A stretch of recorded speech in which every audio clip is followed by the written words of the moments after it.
Get a £5 free bet every week with Offer Club from William Hill. Simply stake a total of £20 or more across the week on pre-match football accumulators with 4 or more selections, and you'll get a £5 free bet on the Friday.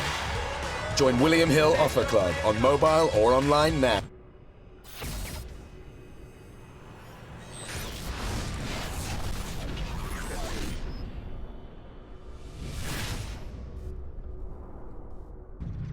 James Holder, iFall TV, in association with Macklin Mobile. With me, I've got trainer Tony SIMS.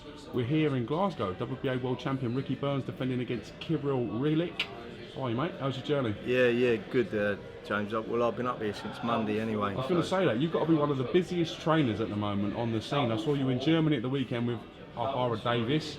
Then back on Sunday, straight back then to Scotland. Well, I'll see you first. Was you Thursday at your call? Thursday at your call as well, yeah. Excuse me, I had 2 on there. Yeah, you know, it's been a busy few weeks for me, but yeah, obviously the biggest fight is for Ricky on Friday night, and he's got a difficult opponent. Don't really know too much about him other than looking at his records, his little bits and pieces on YouTube, but they're only like 1 and 2 rounds. So it's always difficult when you're fighting that type of opponent when you don't know a lot about him. But you know, Ricky's trained really hard for this fight.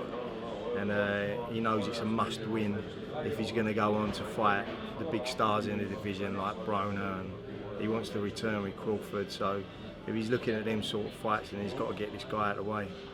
Credit to yourself, the job you've done with Ricky Burns, because at one point it looked like he was in sort of no man's land. Before the Omar Figueroa fight, it was like sort of what weight's he going to fight at, where's he going to go, what sort of options are in. But to come through that the way he has and put on such a good performance against Figueroa and then to beat Rocco, credit to you and the team for getting him up for that and for the job you've done with him, really.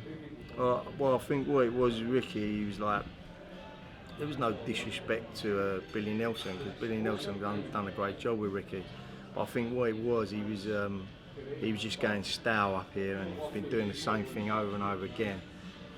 So he decided to come down and move down to where we are in a matchroom gym, and you know, a change of trainers at that stage of your career ain't easy on its own. And obviously, he's had to come in line of what I'm doing, and I've tried to change things, you know, what I think needed changing, you know, and in the process he was still fighting, and that was a difficult period for him, because apart from an old dog learning new tricks, he was actually competing at that same time. So it was a difficult time.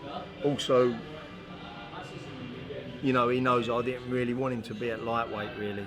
I didn't feel like he was at his best at lightweight, you know, and I was watching him spar in the gym at like, you know, at 10.5 stone, and he was a lot better in the gym, and you know, we had a chat about moving up a weight, and he didn't really want to do it. And then we had the Figueroa fight where he didn't have to struggle to get down to 9-9, and you know, I think if that fight would have been in Britain, he would have won that fight. I mean, the referee was absolute disgrace out there, you know, and I believe if he had a return with Figueroa, you know, I believe he would beat him. But as you say, it was a great performance.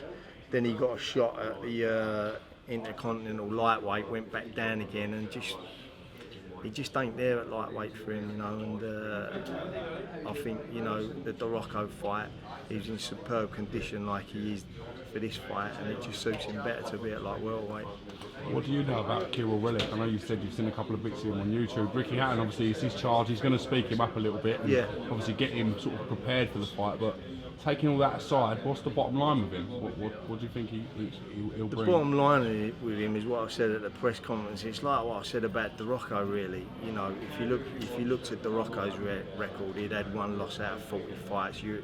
You know, European champion, but who had he actually fought? You know, and the problem is like when you haven't fought up at world level, it's a massive step, you know, to jump in at world level, and then you sort of realise when you're in there after a few rounds that the world champions, you know, especially Ricky, 3-weight world champion, they don't go over easy, and you know, and it's hard work when you're in there. And I don't believe KIRYL RELIKH's ready to jump up in the world level yet. You know, the opposition he's been fighting is not, you know, he's not nowhere near world level opposition, you know. But you got to respect him, you know. He's knocked 19 out of 21, so he's obviously hit hard.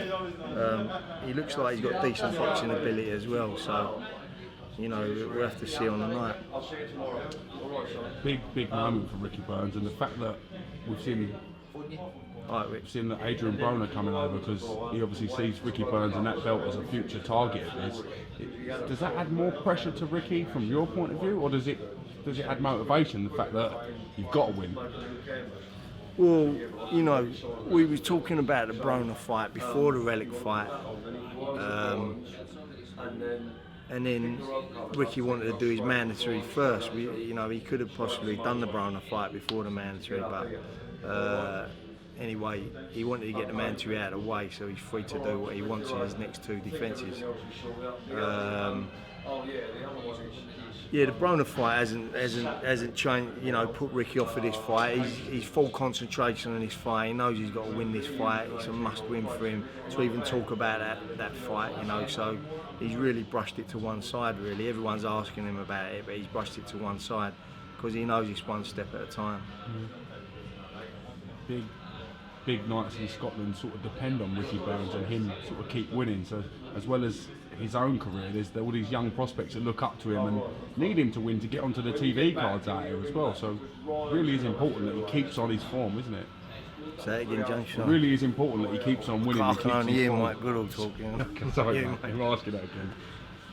Said, as well as Ricky Burns' own career, we've got all these sort of young fighters that fight on the shows that he's sort of driving, and he's a driving force behind that. So it's very important for Scottish boxing that he keeps on performing, isn't it? Sure, you know, and when Ricky weren't world champion and he wasn't, he was on the road and he weren't defending it up here. I mean, you know, the Scottish public and also, as you say, the young fighters was missing him, you know. And then when he's come back, you can just see the atmosphere of the last fight against De Rocco. They were so pleased to have big time boxing back in Scotland, you know. And as you say, Ricky's holding like he's holding the light up here, you know, at the moment, and it needs for the youngsters to come through and sort of take over from where he's been. You know, hopefully he can still be boxing for another couple of years yet and defending titles up here, but you know, they do need a young Scottish prospect to come through and take over the mantle from him.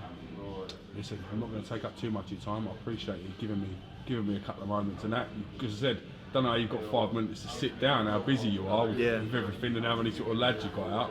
So I really do appreciate it, mate. Yeah, nice one. I just want to say, obviously, condolences to Mike Towell's family. It's a terrible tragedy that's happened there, and my condolences go to them, you know, and you know, everyone's been talking about it, obviously, but I think boxing is still a safe sport, you know, with the border control, the stringent medicals, and you know, we shouldn't even be thinking about outlawing it, really. On that note, thank you very much for your time, Tony, and I'll catch you real soon. Nice one, James. Cheers.